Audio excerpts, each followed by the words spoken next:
Hello foodies, welcome back to my channel. আজকে আমি আপনাদের চিকেন উইংস দিয়ে কেএফসি স্টাইলে চিকেন ললিপপ করে দেখাবো। এটার বাহিরের টেক্সচারটা যতটা ক্রাঞ্চি হয়, ভেতরটা ততটা জুসি হয়। এটার জন্য অবশ্যই আমাদের যা লাগবে সেটা হচ্ছে চিকেন উইংস।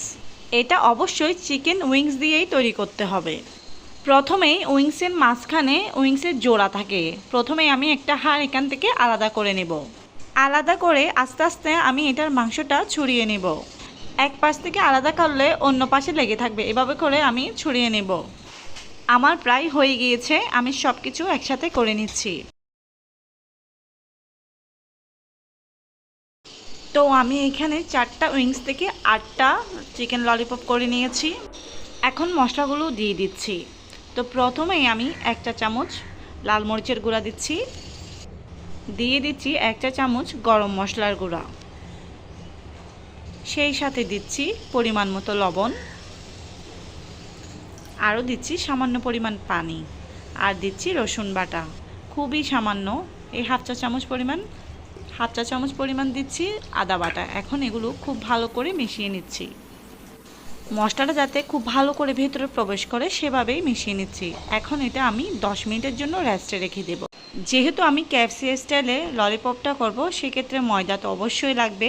তো এখন আমি 1 কাপ পরিমাণ ময়দা নিয়ে নিয়েছি, তার মধ্যে দিয়েছি 1 টিস্পুন ব্ল্যাক পেপার, আর দিচ্ছি পরিমাণ মতো লবণ। এই ধরুন হাফ চা চামচ দিয়ে এগুলো খুব ভালো করে মিশিয়ে নিচ্ছি। তো আমার 10 মিনিট হয়ে গিয়েছে। এখন আমি অন্য একটি পাত্রে পানি নিয়ে নিয়েছি, যেহেতু এটা কেএফসি স্টাইলে হবে। তো সবগুলো চিকেন উইংস, চিকেন ললিপপ আকারে যেগুলো করেছি সবগুলোই আমি ময়দার মিশ্রণে দিয়ে খুব ভালো করে কোট করে তারপর আমি পানিতে দিয়ে সামান্য বাবলস ওঠা পর্যন্ত অপেক্ষা করে দেন সেগুলো আবার ময়দার মিশ্রণে দিয়ে দেব। এভাবেই করে সবগুলো চিকেন ললিপপ আমি রেডি করে নিচ্ছি। বাচ্চা থেকে বড় সবাই এই রেসিপিটা অনেক পছন্দ করবে। যেহেতু সবারই চিকেন অনেক পছন্দ, তো সেহেতু সেটা এই স্টাইলে করলে বেশ ভালো হয়। তো এই দিকে চুলায় একটি প্যান বসিয়ে আমি তেল দিয়ে তেলটা হালকা করে গরম করে নিয়েছি। এখন এর মধ্যে কোট করা চিকেন ললিপপগুলো দিয়ে দিচ্ছি।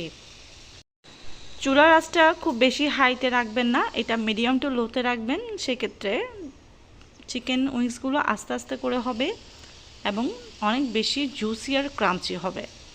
তো একে একে আমি সবগুলো চিকেন ললিপপ দিয়ে দিচ্ছি। এই 2 থেকে 3 মিনিট ভাজলেই হবে, খুব বেশি সময় লাগবে না। তো আমার এক পাশ ভাজা হয়ে গিয়েছে, আমি এগুলো উল্টে দিচ্ছি। হালকা লাল করলেই হবে, খুব বেশি ভাজতে হবে না, যেহেতু চিকেন খুব বেশি একটা সময় লাগে না। খুবই সামান্য সময়ে এই রেসিপিটা আপনারা করতে পারেন। মেহমান আসলে খুব সহজেই স্ন্যাক্সটা বানিয়ে দিতে পারেন। আর বাচ্চা থেকে বুড়ো অবশ্যই সবাই রেসিপিটা অনেক পছন্দ করবে। তো 2 পাশেই আমার চিকেনগুলো কিন্তু ভাজা হয়ে গিয়েছে। এখন আমি এগুলো তুলে নিচ্ছি। এবার সার্ভিং ডিশে নিয়ে আপনারা যেভাবে খুশি সেভাবে পরিবেশন করতে পারেন।